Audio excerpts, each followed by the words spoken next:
오늘은 종려주일입니다. 예수님께서 돌아가시기 일주일 전에 예루살렘에 나귀를 타고 들어가셨습니다. 오늘의 본문 마가복음 11장은 그 소상한 모습을 우리에게 전하고 있습니다.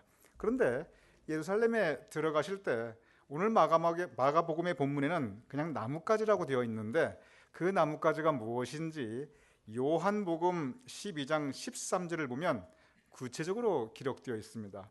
요한복음 12장 13절에 종려나무 가지를 가지고 맞으러 나가 외치되 호산나 찬송하리로다. 바로 이 종려나무를 가지고 예루살렘 백성들이 예수님을 맞이할 때 흔들면서 호산나 외치면서 예수님을 환영하였습니다.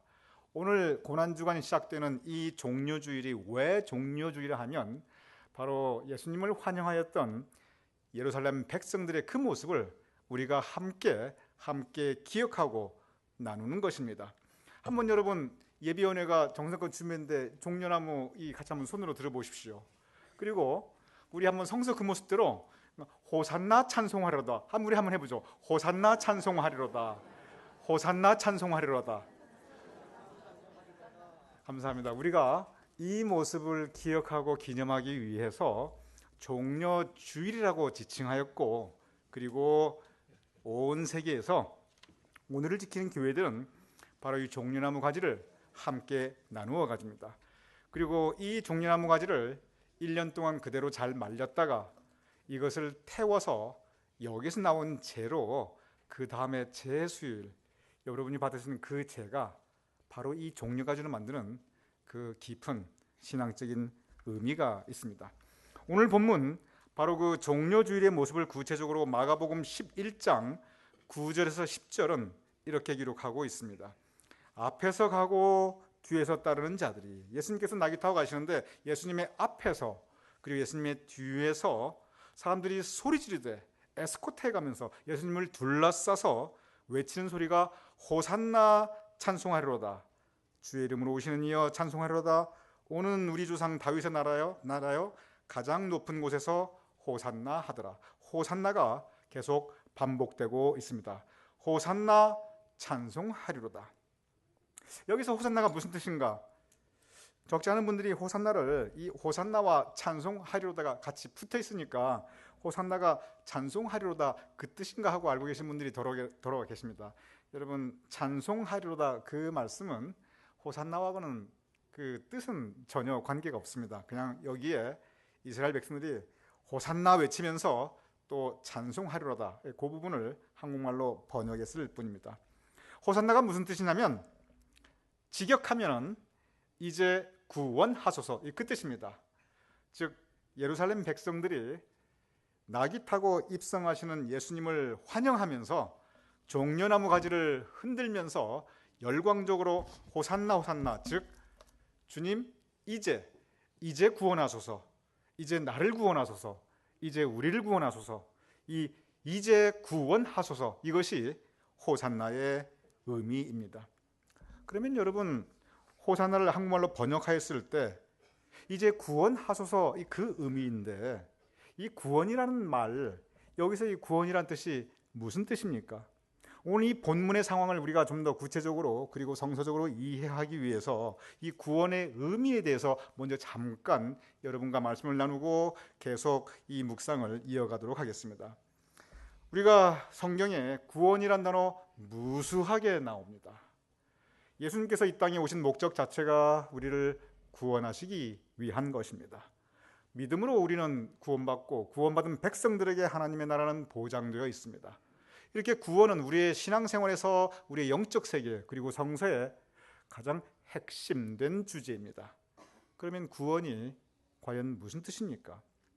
이 구자가 영어로는 save, 명사형은 salvation이고, 그리고 한자로는 구할 구자에 이 도울 원자입니다. 즉 무슨 뜻이냐면 내가 지금 가만히 두면 죽을 지경인데 나를 살려주었다는 뜻입니다. 내 힘으로는 내가 어찌할 수 없는데 도울 나를 구하여 주어서 save, 구할 구, 나를 살려주었다는 뜻입니다. 예를 들어 보겠습니다. 내가 물에 빠졌습니다. 나는 헤엄을 칠 줄 모릅니다. 그대로 두면 저는 물에 빠져 죽을 수밖에 없습니다. 그런데 배가 와서 나를 물에 빠져 죽어가는 나를 다시 건져 주었다면 나는 구원받은 것입니다.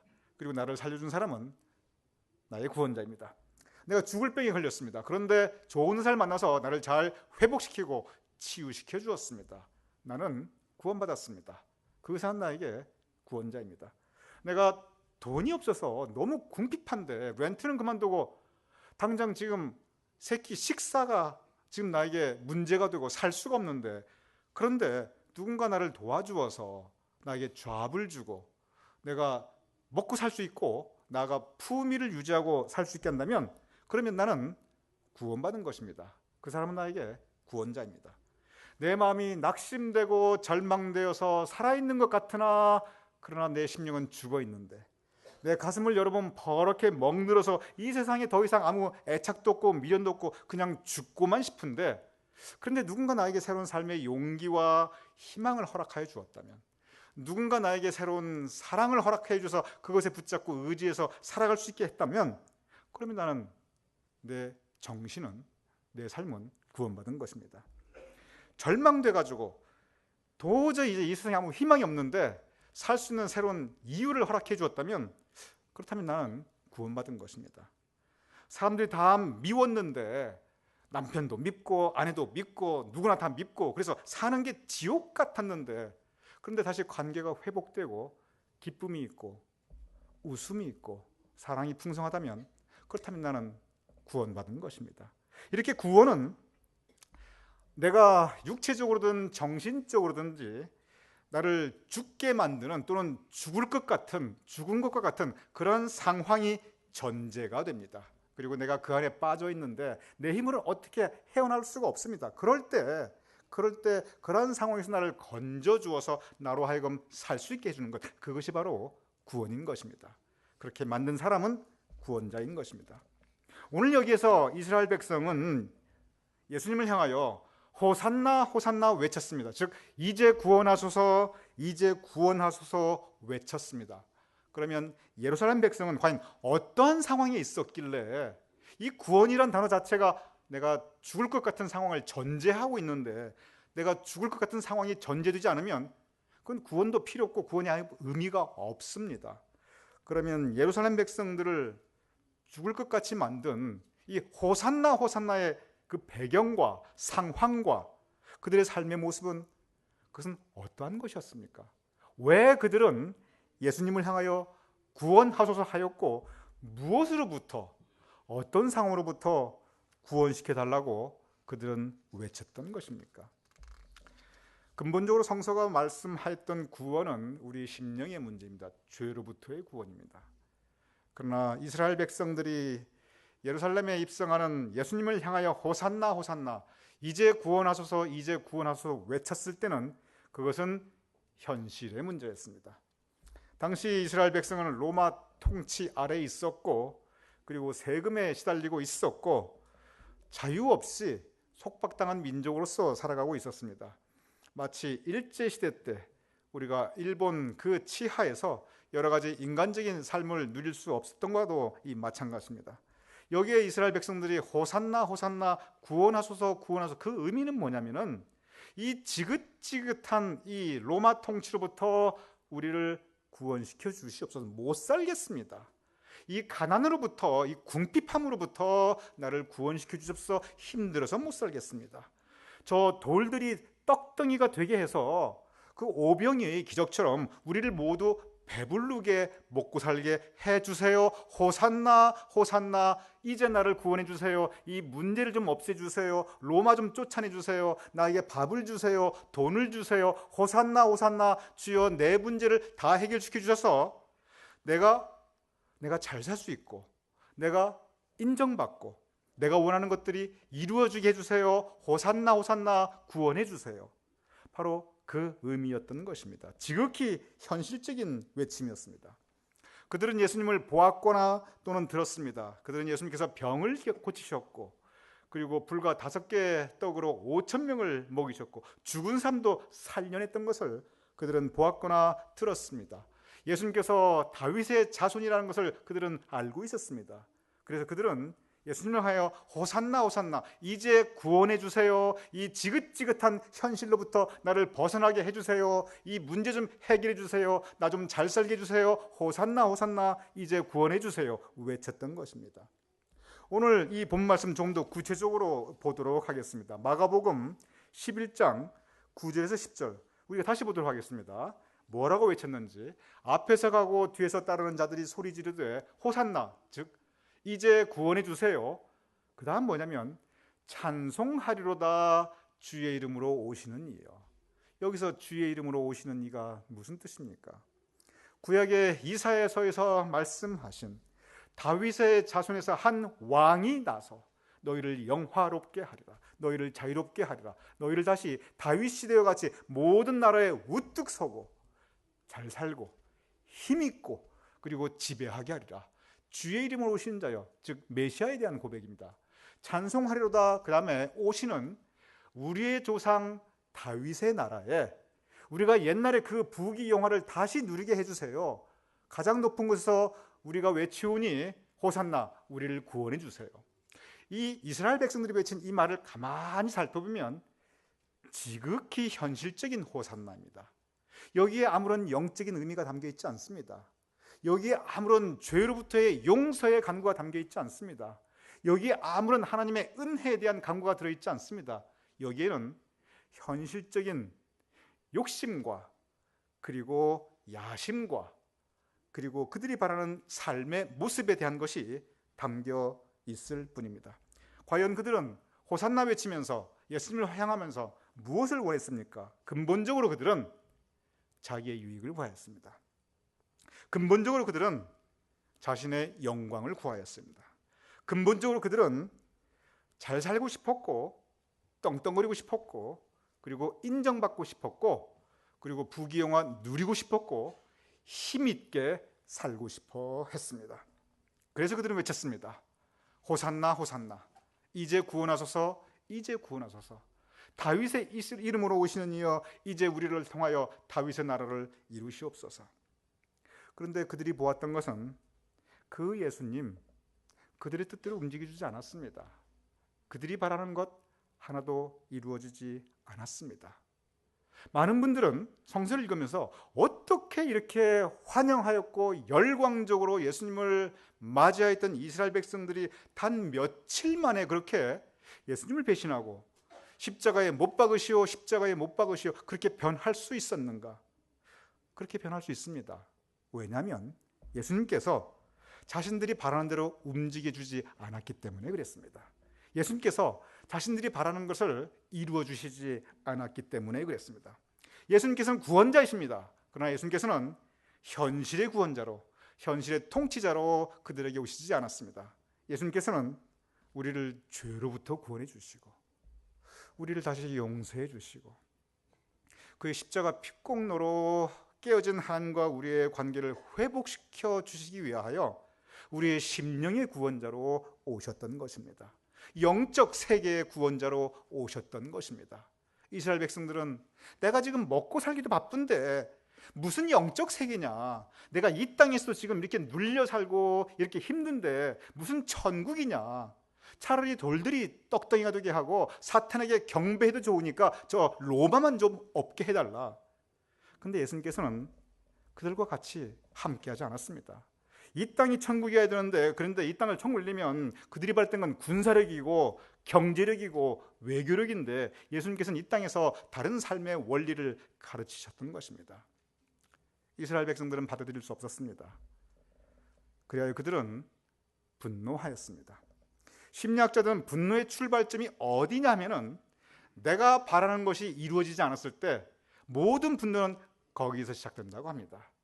저 사람이 내가 바라는 것을 이루어주지 않고 내가 바라는 대로 해주지 않고 내가 이만큼 주었는데 그만큼 다시 돌려주지 않을 때, 즉 내 기대대로 세상이 움직이지 않고 내 기대대로 저 사람이 움직이자면 그런 나는 세상을 향해서 분노하고 특정한 그 사람을 향해서 분노하게 된다는 것입니다. 이스라엘 백성들은 예수님을 향하여 분노하였습니다. 왜냐하면 예수님이 그들이 바라는 것을 이루어주지 않았기 때문에 그랬습니다. 그래야 그들은 예수님을 죽였습니다. 고난주간, 고난주간의 시작점은 아이러니하게도 바로 이 호산나 호산나, 이제 우리를 구원하소, 이제 우리를 구원하소, 바로 이 그들의 외침과 이 환영, 바로 이것이 예수님의 순환과 그리고 고난의 출발점이었던 것입니다. 가장 열광적으로 가장 뜨겁게 환영하였던 이스라엘 백성들은 불과 며칠 후 가장 잔인하게 분노에 차서 예수님을 죽였던 것입니다. 이슬람에, 저도 중동 국가를 지난해 여행할 기회가 있었는데 그때 제가 참 배운 게 있습니다. 그것이 뭐냐면 인샤알라라는 것입니다. 인샤알라라는 것은 알라의 뜻대로, 이슬람에서 알라 신의 뜻대로, 그런 뜻입니다. 즉 이슬람 국가 중동 사람들은 하루에도 수십 번 인샬라 인샬라 그렇게 얘기합니다. 이게 무슨 뜻이냐면, 방금 말씀드렸지만 알라의 뜻대로, 내 삶에 이루어지는 것이 알라의 뜻대로, 당신 삶에도 알라의 뜻이 이루어지기를, 우리 모두에게 이루어지는 것은 알라의 뜻이다. 이스라엘 사람들이 의외로 굉장히 낙천적이었습니다. 긍정적이었습니다. 그리고 놀랬던 것은 뭐냐면 커다란 불행 앞에서도 의외로 초연합니다. 우리 한국 사람들은 아득바득 아득바득 좀 그런 부분이 있는데 이슬람 사람들 별로 그렇지 않아요. 좀 관조하는 것 같고 초연하는 것 같고, 뭐 큰 사고를 당해도 그냥 상당히 태어나고, 큰 돈을 잃어도 그렇게 크게 마음에 동요하지 않고, 큰 돈을 벌어도 엄청나게 교만해지지 않습니다. 왜냐하면 인샬라, 그거 하나님의 뜻이니까. 그래서 내가 사고를 당해도 인샬라, 그게 알라의 뜻이었나 보다. 내가 큰 돈을 잃어도 인샬라, 그게 알라의 뜻이었나 보다. 내가 위험에 처해서 내가 공경에 빠졌어도 인샬라, 그 또한 나를 향한 알라의 뜻인가 보다. 그러니 이 인샬라의 믿음을 가지고 살아가니 매일매일 인샬라를 외치고 사니까 내 삶의 주변에 뭐가 일어나도 초연할 수 있고, 그리고 태어날 수 있고, 여전히 낙천적으로 긍정적으로 살아갈 수 있습니다. 참 좋은 삶의 태도입니다. 인샬라. 그런데 그것이 언제나 좋느냐? 그렇진 않아요. 자기의 잘못을 정당화하거나 타인에게 끼친 그 손해를 정당화할 때도 인샬라가 사용됩니다. 예를 들어서 내가 오늘 회사에 늦잠 자다가 1시간 늦었습니다. 인샬라 알라의 뜻이 나로 하여금 늦잠을 자게 해서, 내가 오늘 일하고 싶지 않아요. 안 나갔어요. 회사 주인이 애 같아요. 인샬라 알라가 나에게 일하고 싶지 않은 마음을 주셔서 내가 상대방의 돈을 확 훔쳤어요. 인샬라 그거 내 돈으로 알라가 나에게 말해서, 자기가 무슨 짓을 했던 간에 인샬라 그게 알라의 뜻이라는 거예요. 여기까지는 그래도 괜찮습니다.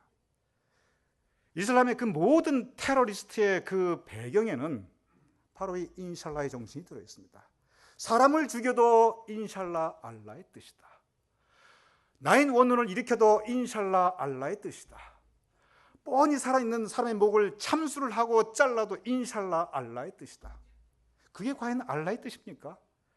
자기의 유익으로 자기의 뜻을 이루면서 인샬라 알라의 뜻으로, 그것은 인샬라의 그 잘못된 믿음으로 한없이 무자비해질 수 있고, 그 모든 자신도 파괴시키고 세상도 파괴시키고 그 모든 이 사람을 지옥같이 만든 그 배경에도 바로 인샬라가 들어있습니다. 과연 허리에 마음벨트를 차고 이 폭탄 허리띠를 차고 가족이 분연히 있는 사람이 자기도 거기서 자폭하면서 다른 사람들 수십 명 수백 명을 죽이는 것이 인샬라 알라의 뜻이다. 이것이 과연 받아들일 수 있는가 하는 것입니다. 우리 믿음의 세계에서도 바로 그 부분입니다. 이스라엘 백성들은 호산나 호산나 외쳤습니다. 예수님을 가장 뜨겁게 환영하였습니다. 그러나 그들이 외친 호산나는 자기의 유익을 위한 것이었습니다. 자신의 영광을 위한 것이었습니다. 하나님의 진정한 은혜와 하나님을 향한 사랑은 전혀 담겨 있지 않았습니다. 바로 그 호산나를 외칠 때 예수님의 고난의 길, 예수님의 순환, 예수님의 죽음은 시작되었던 것입니다. 이스라엘 백성들은 예수님을 향하여 호산나 호산나 외쳤지만 예수님이 예루살렘에 입성해서 제일 먼저 가신 곳이 있었습니다. 그곳은 성전이었습니다. 예수님께서 성전에 갔을 때 예수님께서 보았던 것은 하나님의 이름으로 자기의 유익을 취하던 사람이었습니다. 하나님의 이름으로 자기의 영광을 구하던 사람이었습니다. 예수님께서는 그들을 모두 정화시키며 내 집은, 하나님의 집은 만민이 기도하는 곳이라고 그렇게 가르쳤습니다. 이번 고난주간입니다. 이 고난주간은 하나님의 집에서 기도하는 때입니다. 이 세상에는, 그리고 교회에는 말하는 사람들도 있지만 그러나 기도하는 사람들이 훨씬 더 많습니다. 이 세상에는 악한 사람들이 많지만 선한 사람들이 훨씬 더 많습니다. 이 세상에는 배신하고 등 돌리고 자기의 유익을 위해서, 이해관계를 위해서 사랑도 의리도 함부로 버리는 사람들이 참 많지만, 그러나 자기의 이익이 손해난다 할지라도 사랑을 지키고 의리를 지키고 신의를 지키는 사람들이 훨씬 더 많이 있습니다. 죽음의 역사는 이 인류 역사 그리고 세상 역사에 언제나 있어 왔지만 생명의 역사가 훨씬 더 강하기 때문에, 그래서 아직까지도 생명이 존재하고 이 생태계가 유지되고 있는 것입니다. 호산나, 그러면 과연 자신의 유익을 위하며 호산나 외치는 사람들만 있었는가? 그렇지는 않습니다. 그 호산나를 외쳤던 사람들 가운데 예수님의 골고다 언덕길을 같이 갔던 사람들이 있었습니다. 그 호산나를 외쳤던 사람 가운데 예수님의 죽음을 지킨 사람들이 있었습니다. 그 호산나 이제 구원하소서 외치는 사람들 가운데 그 빈 무덤, 예수님께서 누워 계신 그 무덤에 찾아간 사람들이 있었습니다. 그들도 호산나 외쳤습니다. 그러나 그들이 외친 호산나의 의미는 달랐습니다. 그들은 하나님의 영광을 위해서, 예수님께서 이 땅에 오신 그 목적을 이루기 위해서 주여 이제 구원하소서, 그들은 외쳤습니다. 마태복음 6장 33절은 이렇게 기록되어 있습니다. 너희는 먼저 그의 나라와 그의 의를 구하라. 그리하면 이 모든 것을 너희에게 더하시리라. 그들이 호산나 외쳤던 것은 하나님의 나라와 하나님의 의를 위하여 예수님이 이제 구원시켜 주시옵소서, 우리를 이 죄로부터 구원하여 주시옵소서, 그들은 외쳤던 것입니다. 예수님이 입성하실 때 종려나무 가지를 외치고 호산나 호산나 외쳤던 이스라엘 백성들, 그들은 두 가지의 의미로 외치는 사람들이었습니다. 어떤 사람들은 자기의 유익을, 자기의 영광을 위하여 호산나 외쳤고, 어떤 사람들은 하나님의 뜻을 이루기 위하여 하나님의 영광을 위하여 내가 비록 내 모든 것이 내려놓음 당한다 할지라도 하나님의 영광을 위하여 호산나 오시옵소서 외쳤던 사람들이 있습니다. 이 종려주일, 우리는 이 종려나무를 들고 과연 내가 외치는 호산나가 무엇인가 우리는 돌아보아야 합니다. 인샬라, 정말 아름답고 풍성한 삶의 모습을 그 이슬람 사람들에게 가져올 수 있지만, 인샬라 얼마나 많은 사람들을 파괴시키고 자신도 파괴하고 이 땅을 지옥으로 만들어 나가고 있습니까? 호산나, 내가 외치는 호산나, 하나님의 은혜를 추구하고 사랑을 추구하고 너희는 먼저 그의 나라와 그의 의를 구하라. 하나님의 은혜를 추구하는 진정한 호산나의 외침이 우리의 외침이 되어야 할 것입니다. 이 종려주일, 이제 고난주간이 시작되는데, 여러분 다시 한번 말씀드립니다. 교회는 기도하는 사람이 많을 때 하나님의 뜻이 이루어질 수 있습니다. 기도하는 심령이 많을 때, 그럴 때 하나님의 은혜가 풍성해질 수가 있습니다. 어두워지는 것은 어둠의 승리가 아닙니다. 그것은 빛의 실패입니다. 왜냐하면 아무리 어둡다 할지라도 빛이 비추면 어둠은 자연적으로 물러가기 때문에 그렇습니다. 우리가 더 기도할 때, 우리 가운데 더 은혜를 사모하고 하나님의 능력을 사모하고 호산나 주여 오시옵소서, 내 유익이 아닌 하나님의 영광을 구하는 기도가 우리 가운데 풍성할 때 하나님의 뜻은 우리 가운데 이루어질 수 있을 것입니다. 이 고난주간, 하나님의 뜻에 내 뜻을 조율하는 기간이 되기를 원합니다. 이 고난주간 하나님의 생각에 내 생각을 조율하는 기간이 되기를 바랍니다. 이 고난주간 하나님이 기뻐하시는 모습으로 다시 태어나는 기간이 되기를 원합니다. 이 고난주간 이제 나의 유익을 위하여 외쳤던 호산나를 내려놓고 진정한 호산나의 의미를 추구하는, 그리하여 내 생각, 내 주장 십자가 발 앞에 내려놓고 살아계신 예수 그리스도의 뜻을 구하는 여러분과 저, 그리고 우리 교회가 될 수 있기를 주님 이름으로 간절히 축원합니다.